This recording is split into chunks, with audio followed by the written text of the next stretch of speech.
Jake's interrogation.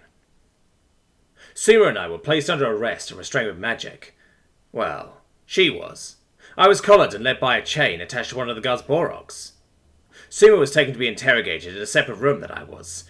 Actually, first I think they planned to take me to a kennel, but once they realised I could talk, they took me to a holding room of sorts. It was made of thick and tightly woven vines, and they used magic to separate them so we could enter and leave. After about an hour of waiting, several nymphs came in, and one introduced himself as Investigator Dahal, while another began quietly casting a spell in the corner of the room. A magic circle formed around me, and I asked, what's going on? We are going to search for your memories and watch the events from your perspective. We are doing the same to Lady Suma as well. Don't be alarmed, it will not hurt, Dahal explained. We start by asking questions, and she will watch and experience your memories as you recall them. Okay, but what about her? I asked, pointing at the other nymph to my left who was looking over a wooden tablet that she had brought with her. What is she doing? She'll be monitoring your psyche while we ask the question, to monitor your mental state for your safety and mental well-being, Dahal said. I thought you said it wouldn't hurt, I asked cautiously. Normally that's true, but I am just a safety measure, I guess you could say. We have never performed this procedure on your species before, so you want to be careful, the nymph with the tablet interjected. Exactly, Dahal confirmed. So, Mr. Sentinel, are you ready to begin? Him calling me Sentinel caught me a bit off guard, but I answered him nonetheless. Yes? The nymph laid down the tablet, and a second, larger magic circle formed around the first one. What is the first thing you remember before being summoned? Dahal asked. I was at home. Then Suma, she communicated with me. She said to prepare to be summoned and to look scary. It was very loud and she sounded scared.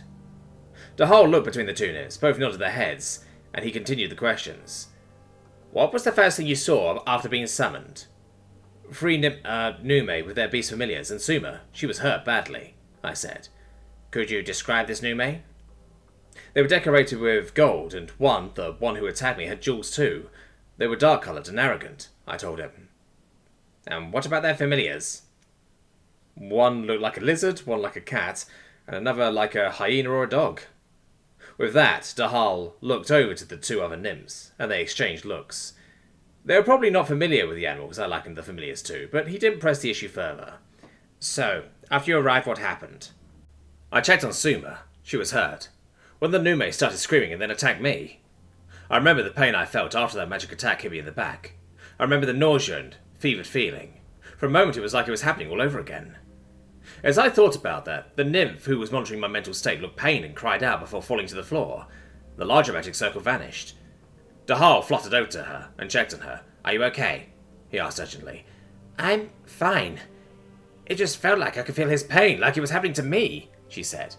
I'm sorry, I didn't mean for that to happen, I said to the nymph. We didn't realize you were still in any pain, Mr. Sentinel. We can have a healer brought in at once, Dahal offered. No, I'm fine. I'm not in any pain. I was just remembering how bad the attack from that noble hurt, I explained. Dahal seemed worried, but took me at my word, and we resumed as soon as the nymph was ready to recast the spell. After you were attacked, you struck the noble? Yes, I hit him, but didn't think it was as hard as it turned out to be. I mean, he went flying, but I didn't think it would be hard enough to kill him, I said.